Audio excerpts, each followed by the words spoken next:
Greetings viewers, Hugh here coming to you from West Ealing, a station in West London served by the Elizabeth line with high-speed GWR services going right past. Unfortunately, I'm not here to ride either of those services. I'm here to ride a train that I hate with all my passion. The Class 165 Networker Turbo. Let's go.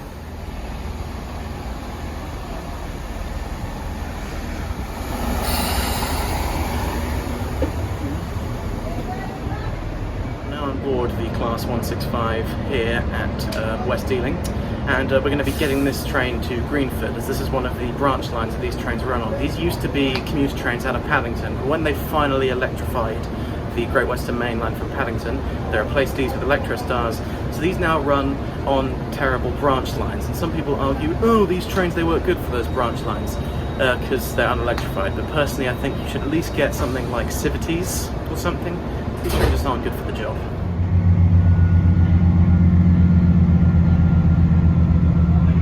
Okay, so the first thing wrong with these trains is that they're 3+2. Now, I know what you're thinking. Wait, Hugh, haven't you defended 3+2 before? Well, I have, but this is one of the trains where it just flat out doesn't work because it's these short form, extremely close together seat designs that really just don't hit with me. And also there's a lot of space just taken up by luggage racks and the toilet, which we'll have a look at in a second as we arrive at Drayton Green. But yeah, I just don't really like this kind of 3+2 layout. So GWR are one of two operators that run these things, and of the two types of 165s, these are ironically the better ones because they have actually had a refresh recently, so seats have been re-leathered, lights have been replaced, and they have been a bit cleaned up. But I equivocated as taking something terrible and putting sprinkles on it, because these are still terrible. It's that stupid diesel thing. This is basically on par with trains like the 150 Sprinters. They're still really short, like this is a 2-car set diesel that have these stupid layouts. Let's actually test the durability. In a shocking twist of events, actually, these seats are quite robust, but the fitting on them is still pretty terrible because obviously this was not really designed that way. And as you can see, they do have power points, which is, I guess, a good thing. These must have been a refurb edition. But one of my friends was on one of these the other day, and he said they didn't work. Now, I haven't brought a charger to test this, but they really should work. Here's an example of bad fit and finish on these. South Greenford. This is a Great Western Railway. Shocking. Right, here we are. You're gonna love this. Average 165 seat.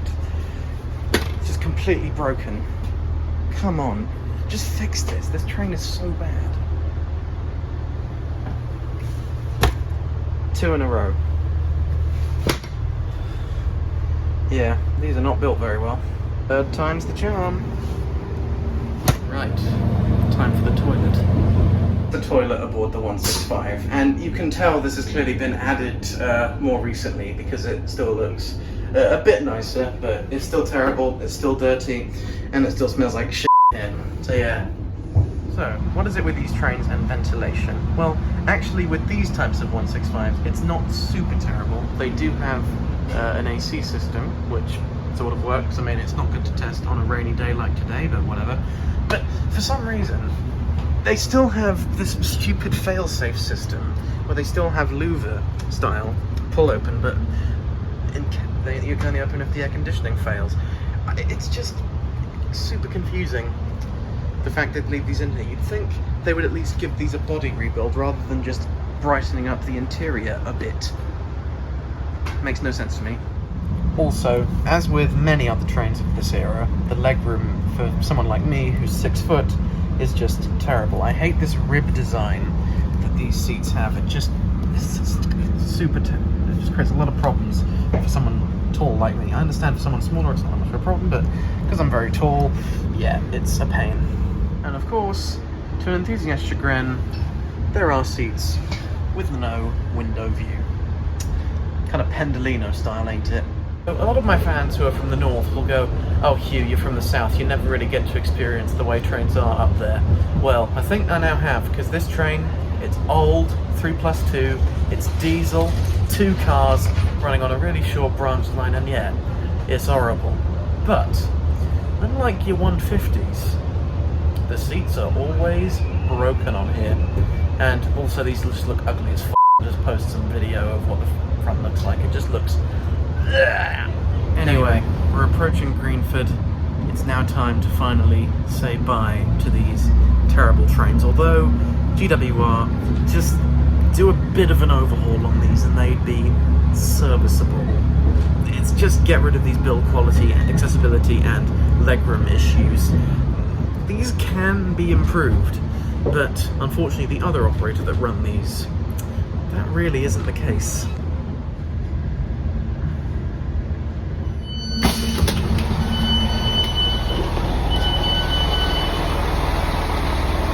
Finally done with dealing with the GWR 165s. Hate these trains.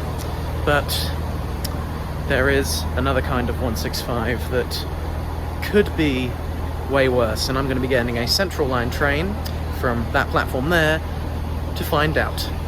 Let's go. So ironically, we're going from one of my least favourite NR trains to my least favourite tube stock.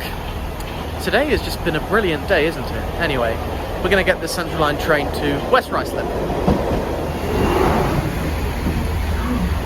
Please mind the gap.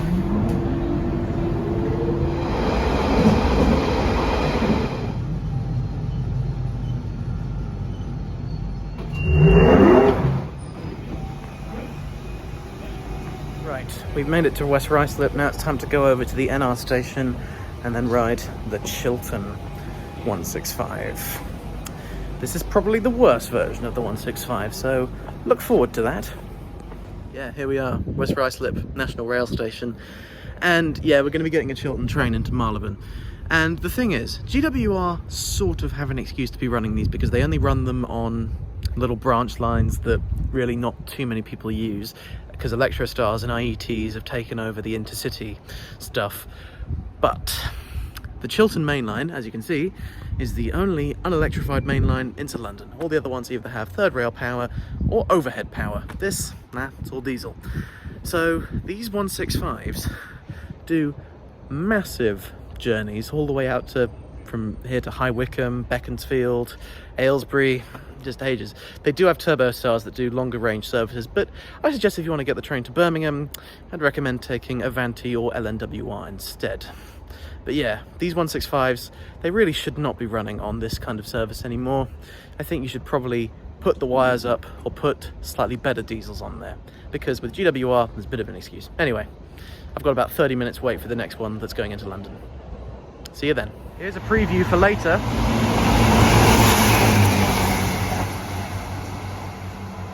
Yeah, 2 carriages. Pretty terrible. In comes my Chiltern 165. It appears I'm getting a Terminator service.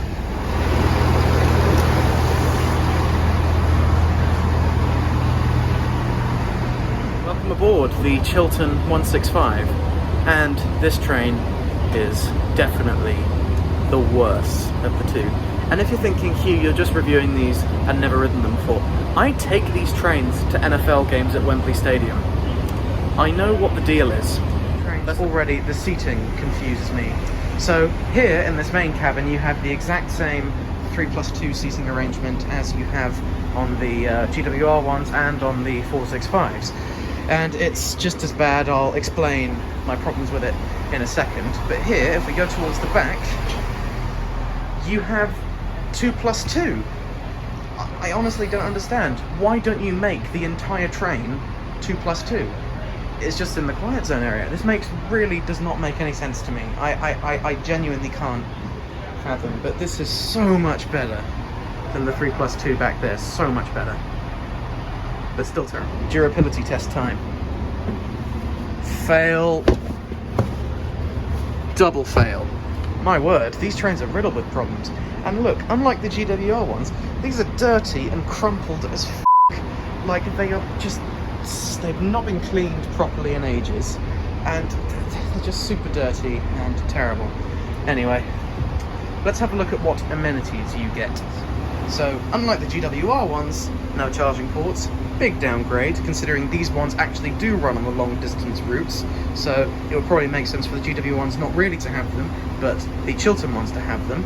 You do get a table, but it's really just big enough for a cup of coffee, and really I can just put my cards and keys on there, and that's it. It says there's Wi-Fi, but I wouldn't test it because it's train Wi-Fi and very rarely works.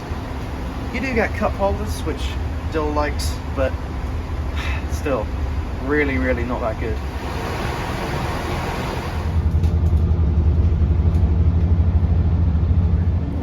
We've now left West Ruislip. We've got a bit of a journey to Marylebone, so let's look at,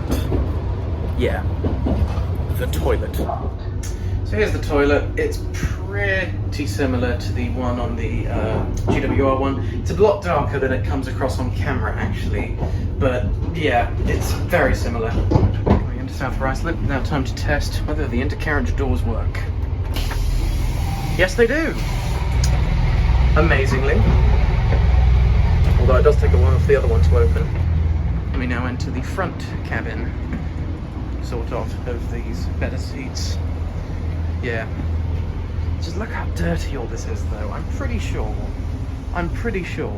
that some trains in the north are a lot cleaner than this. Like, this is actually shocking how dirty this is.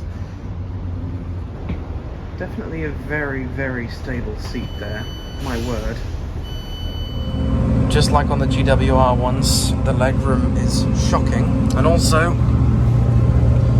fit and finish issues. This paneling, this cloth, is peeling off. Truly unacceptable. Yeah, these trains are definitely worse than the GWR ones. At least they had a semi-refurb. These have not changed in at least 5 years, and that's how long I've been taking these up to Wembley Stadium to see matches. Yeah. If you're going to ride Chiltern, at least try and ride one of their 168 Turbo Stars, because while they're still diesel and they're sort of derived from this, in fact the early ones had a networker-like cab front, they have at least been refurbed, and they do at least look decent. Just for comparison, the legroom here in the 2x2 seats is still quite narrow, but it's still fine for someone like me who has very long legs, being 6 foot. Oh, and of course, you do have the Pendolino moment of not getting a window view. Yay.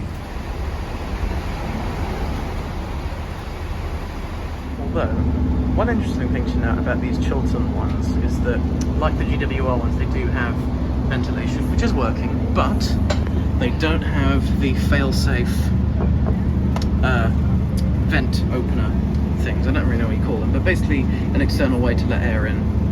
It's kind of interesting, isn't it? And I was riding a 165 GWR, they're not a 166. These are technically the same class type, but this is a 166/0, I think? I think they're a bit different, but to be honest, I think the /0 is worse than the /1 at this rate, so yeah. Also, one other fun story about being on a 165 that I'll share is a story of when I was on one coming out of Marylebone with Daniel and Jack from the YouTube channel Jack's Railway Secrets, and, well, this happened when we got into a tunnel. 165! Where are the damn lights? And there's Daniel. Hello. Pretty bad electric system, isn't it? Also, I really don't like the lighting. It's just... bleh. Hey, at least on this unit they're working. But still, it's just terrible. Also, probably on camera it looks like the lights are a bit brighter than they actually are in real life, but they're still a bit more of a yellowy colour in real life. They look more white on camera. Finally, we can now get off one of these stupid things. Oh, finally! London Marylebone are finally out of that godforsaken one as a double unit one departs and there's a Turbo Star. But yeah, oh, that train is bad. That train is really bad. Like, the GWR ones felt so much better. Marylebone's full of these. Wow. So, I've made it to London Marylebone. And there we go. I've proved to you guys that these Class 165s might just be the worst trains in Wait, hang on. Oh no. There might just be a train that could be even worse. Oh no. No. No. No. No.